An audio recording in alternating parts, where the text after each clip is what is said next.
there, I'm making cakes today. What a shocker.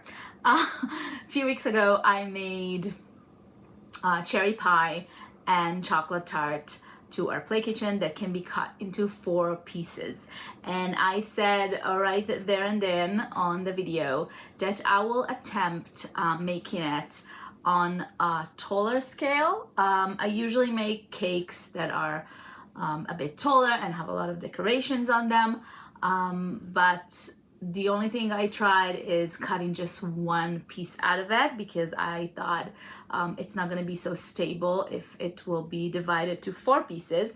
But today I'm ready to try it, so I'm going to try it today, and also with an interesting felt. But before I begin, if you're new here, welcome to the DIYnanny channel. Here I share DIY craft and little hacks that I create in the playroom, so go check out the rest of my videos, and if you like them, join in and hit that subscribe button. Let's begin with our cakes.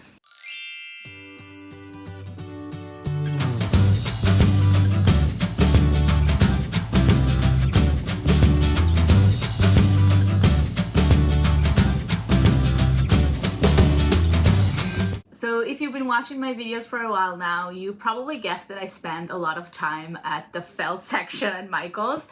And I usually pick just a regular color felt. I tried special felts before. I tried glitters several times, and I did try the one that printed gold on my mermaid cake and my birthday cake for the leaf on top. But there are different printed felts around, and I usually kind of stay away from it because they're kind of too much. I try, when I make this dessert, this foods for the play kitchen, I try to make it as realistic as possible. Also, when I buy like utensils and pots and pans and stuff like that, I try to get the ones that looks as realistic as possible. I think the kids really love it when it's kind of similar to what we have in our real kitchen. So most of the printed felt that I've seen was kind of unicorn and a lot of colors, and I feel like it's not gonna look like an actual cake, right? But then a few weeks ago I saw this one and I was thinking this could work and this is really fun. I actually made a cake before that had circles on it. It was one of the first mini replicas I made, and it was like pink, and I cut little circles in different colors and put it. And I thought it could be nice for a cake. It could be like when you put like sprinkles, big sprinkles on top, or fondant. So I really love that. I got it, and I'm gonna make a cake from it. Thinking to make 2 cakes from it. I want to make one that can be cut into 4 pieces, like I said before, but I'm also kind of worried it's not going to work out, and this is too beautiful. So I was thinking if I fold it like this, it's because I'm going to use it only for the body of the cake. The bottom can be just white, and the top going to be a color that drips. So for the body of the cake, that's enough for 2 cakes. So I'm going to try one that it's just a whole cake, and one that is split into 4 pieces. For my top, I want to go kind of wild, so I picked these 2. One of them going to be for the whole cake, one of them going to be for the one that I split. I'm not sure which yet, but I'll decide in a second. So I'm gonna start with the full one because it's just gonna be easier, and then I'm gonna attempt the one that is split. The full one will be very simple. We have this for the body, then circle top and bottom, and a drip. I'm not sure about topping, but I kind of want it to be similar a little bit, so I'm gonna wait for it till I finish the one that is split as well. For the split one, I need to figure out what I'm doing inside as well, and I don't want it to be too high. I do want it to be higher than the pie, right? And if I fold this, I think it's like 4 inches, but I'm not gonna use the whole width of it. Yes, it's more than 4. I think I'm gonna do 3.5 like I did with the cake that 1 piece is coming out of. I was thinking 4 layers inside will be enough, so it's gonna be cake, whipped cream, and I was thinking of trying to do like kind of a birthday cake, just like sew into some sprinkles inside. We'll see about that. I'm gonna start with the full cake. We'll do some cutting, and I'm gonna show you my design for the one that's split. I have an idea how to do it, so let's begin.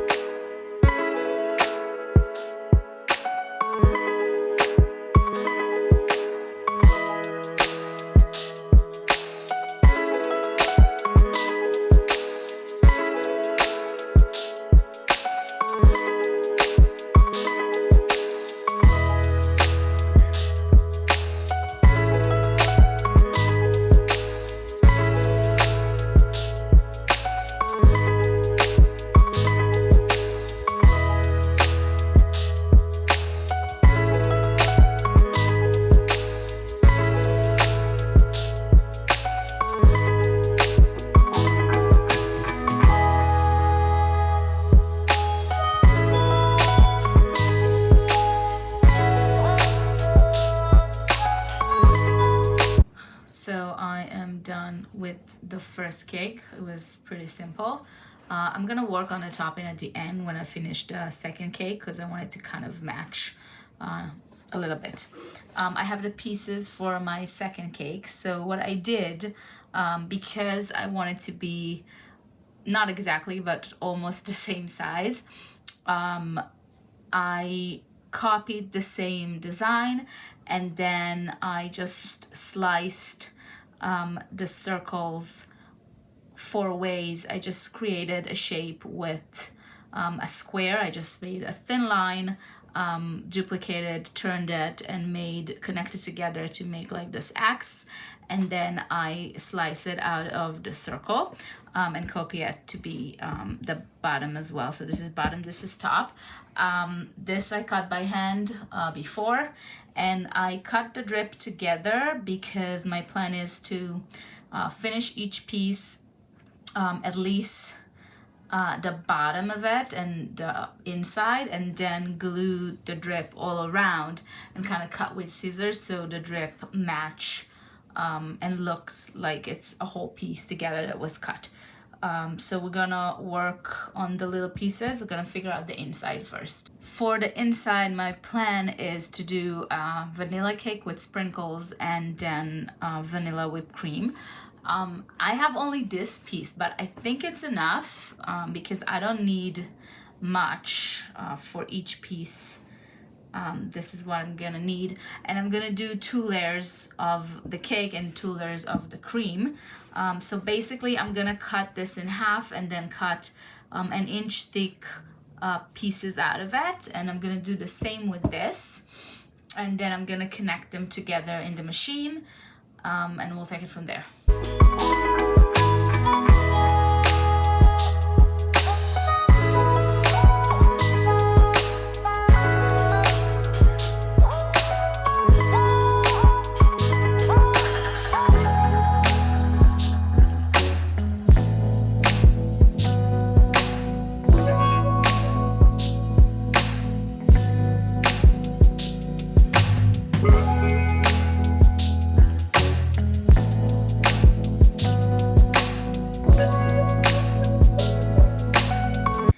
So I'm done with these. I connected the 4 pieces together, and then I did a little stitch here so when I fold that it will hold its shape.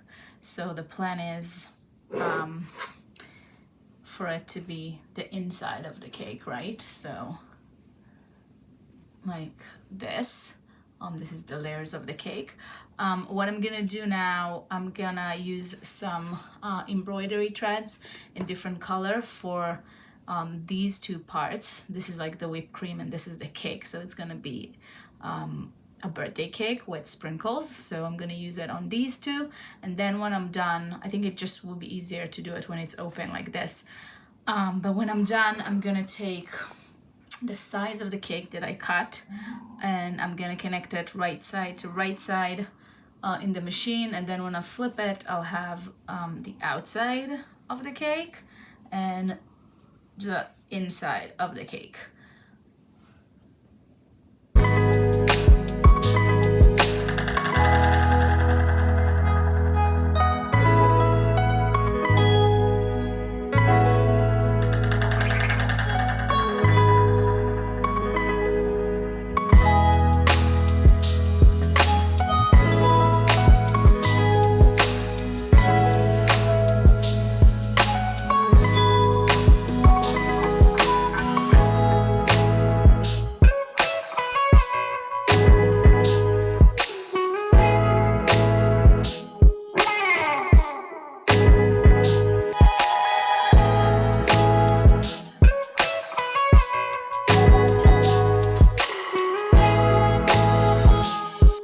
So I finished everything but the tops. I put cardboard on the bottom and adhesive foam on the inside of the side. This one doesn't need structure. I think because it's printed, it's a bit more stiff.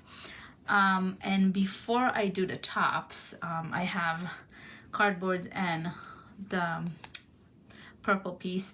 I'm gonna glue the drip because I want to sew it together with the top. I'm gonna use purple thread, but also it's just gonna give it a bit more security to it beside the hot glue. So I was trying to figure out how much to fill it in because I want it to look like a full piece, but I mean, it will, you're gonna see the sides a little bit, I think. I don't think I can put it together enough for it to look completely like a circle. I'm gonna try to take a little bit out and figure it out. I also don't want it to be, I want it to be full enough, you know, so it'll be nice and soft. I'm gonna glue the drip. I cut it into 4 pieces. I figured it would be easier to do it like this since it doesn't really hold together very well.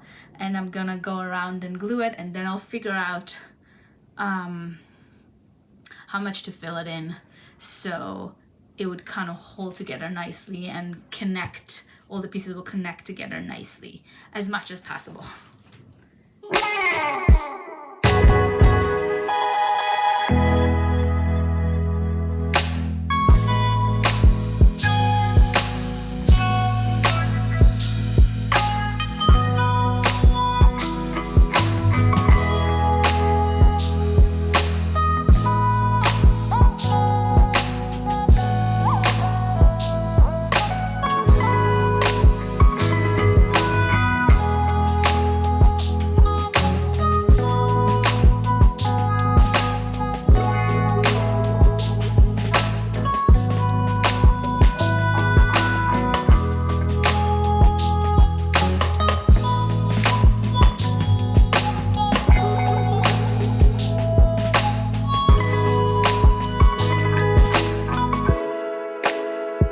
So I am done with my 2 cakes. You've seen this one, super cute, and this one, oh boy, look at this inside. It's just so cute, and I love that it's like so simple, you know, you have color on the top and the dots and the sprinkles inside, and I want to continue this on top. So for the toppings, I actually got these pom-poms when I grabbed this felt. It was actually on the same aisle. I just grabbed this one and I was like, oh, I can make a cake out of it. And then I saw the little pom-pom and I was thinking that could work together. So I want to incorporate that on the top. I'm gonna add some whipped cream, but because it's already so colorful and this one also have the sprinkle inside, I'm gonna go with white whipped cream on top. And this time I'm not gonna do my go-to flour one. I think I should change it up a little bit. I'm thinking of doing the tear shape ones. They're also very simple to create, and I think I can play around with that and place it differently on each cake. So I'm gonna try and do that, and I'm thinking of finishing up with some fabric paint. So I'm gonna put just a little bit on top, looking like sprinkles, and then I was thinking it could be cute that I'll do it on the drip as well, just a little bit, not too many colors, not too much. So we're gonna do that. I'm gonna show you the process, then you're gonna see the finished product, and we'll be done with this video, and I'm gonna see you on the next video, and don't forget to subscribe.